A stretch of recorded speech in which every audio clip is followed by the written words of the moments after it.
ভাবতাম এভাবে শহীদদের শাড়িগুলো আর কত লম্বা হবে, আমরা এই আন্দোলনকে আর কতদিন চালিয়ে নিতে পারবো, কতটুকু বা আমাদের সামর্থ্য আছে। তখন একবার মনে হতো যে আন্দোলন থেকে আমরা পিছিয়ে যাই।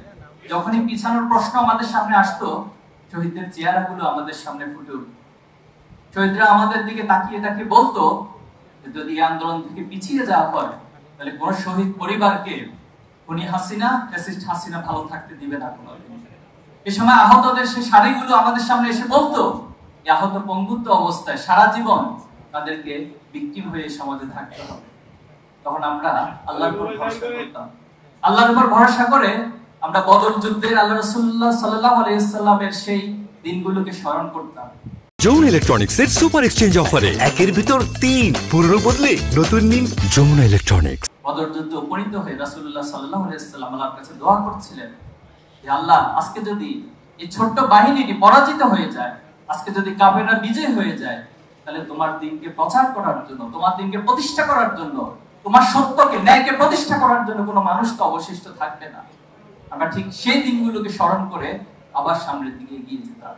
এবং আমাদের অনেক ভাইয়েরা ছিল সারাদিন কিছু খায় নাই, রাত 12টা বাজে যখন জিজ্ঞেস করতাম যে ভাই আজকে কিছু খেয়েছেন, তিনি যে খায়নি সেই খাওয়ার কথাটাই তিনি ভুলে যেতেন। রাত 3টা বাজে ওনাকে মেসেজ করতেন, ভাই এখন আমাদের এইটা করণীয়, আমাদেরকে এই কাজটা করা দরকার। বলতাম ভাই আপনি কি ঘুমাবেন না? বলতে ভাই ঘুম তো আসে না, কোনোভাবে ঘুমের কথা চিন্তা মাথায় আসতে পারে। আজকে সেই ত্যাগ, সেই কোরবানি, সেই রক্তের উপরে এদিনে আমরা এসে দাঁড়িয়েছি। আজকে শহীদ পরিবারের পক্ষ থেকে আমাদেরকে শুনতে হয় যে আমরা কার কাছে যাব, কার কাছে বিচার চাইব। আমি এখানে রাজনৈতিক নেতৃবৃন্দরা রয়েছেন, সবিনয় অনুরোধ করব, আপনাদের কোনো কথা, কোনো কাজে যদি জুলাই বিপ্লবের স্পিড বিনষ্ট হয়, তাহলে আগামী দিনে আপনাদেরকেও ছাত্র জনতা কাঠগড়ায় দাঁড় করাবে।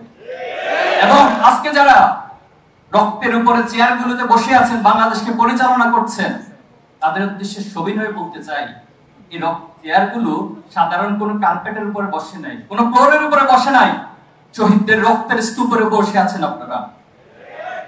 যারা বিচার করতে পারবেন না, যদি অপারগতা প্রকাশ করেন, তাহলে জাতির কাছে ক্ষমা চেয়ে এখনই সেই চেয়ারগুলো থেকে নেমে যান। কিন্তু এই চেয়ারগুলোতে বসে ফ্যাসিবাদকে পুনর্বাসন করবেন, এটা আমরা কখনো মেনে নিব না। আমরা নিজেদেরকে শহীদের প্রজন্ম মনে করি। আমরা নিজেদেরকে সেই সময় প্রত্যেকদিন রাতে ঘুমাতে যাওয়ার আগে মনে করতাম আজকে দিনটা আমাদের জন্য শেষ রাত। যেদিন বাসা থেকে বের হতাম, সেদিন আমরা এই চিন্তা, এই নিয়ত করে বের হতাম, আজকে দিনটা হয়তো বাসায় বের হওয়ার আমার জন্য শেষ দিন। তাহলে আপনারা আমাদেরকে কিসের ভয় দেখান? আমরা তো অলরেডি নিজেদেরকে শহীদ মনে করি, শহীদের রক্ত এখন আমাদের গায়ে লেগে আছে। এজন্য আমি সবার কাছে দায়িত্বশীল, যারা দায়িত্বশীলতার জায়গায় রয়েছে, এই শহীদের রক্তগুলোকে, শহীদের চাওয়া পাওয়াকে বিল করে আপনারা দেশকে পরিচালনা করেন। ছাত্র জনতা আমরা সকলে আপনাদেরকে সহযোগিতা করব, কিন্তু এর ভিন্ন কোনো চিন্তা করলে আমরা আপনাদেরকে ক্ষমা করব না। এই প্রজন্মের ফ্যাসিস্ট হাসিনার যে পরিণতি ঘটিয়েছে, আপনাদেরও ঠিক একই পরিণতি ঘটাবে ইনশাআল্লাহ। আমি শহীদ পরিবারের কাছে ক্ষমা চাচ্ছি। আপনাদের জন্য আমাদের অনেক কিছু করার রয়েছে। আবার পাশাপাশি আশাবাদ এবং স্বপ্ন, প্রত্যাশা ব্যক্ত করছি যে আমরা বেঁচে থাকতে শহীদের যে চাওয়া পাওয়া, শহীদের যে স্পিরিট, ইনশাআল্লাহ সেটা বাংলার জমিনে অবশ্যই প্রতিষ্ঠিত হবে। আগামী দিনে অবশ্যই প্রত্যেক শহীদের, প্রত্যেক গণহত্যার বিচার অবশ্যই সংগঠিত হবে ইনশাআল্লাহ। সেই সাথে যে স্বপ্নের বাংলাদেশ আমরা দেখছি, ন্যায় এবং ইনসাফের বাংলাদেশ, সেই বাংলাদেশ অবশ্যই আপনাদের হাত ধরে, আমাদের সবার হাত ধরে ফ্যাসিবাদ মুক্ত সবার বাংলাদেশ, স্বপ্নের বাংলাদেশ, সমৃদ্ধ বাংলাদেশ গড়ে উঠবে ইনশাআল্লাহ।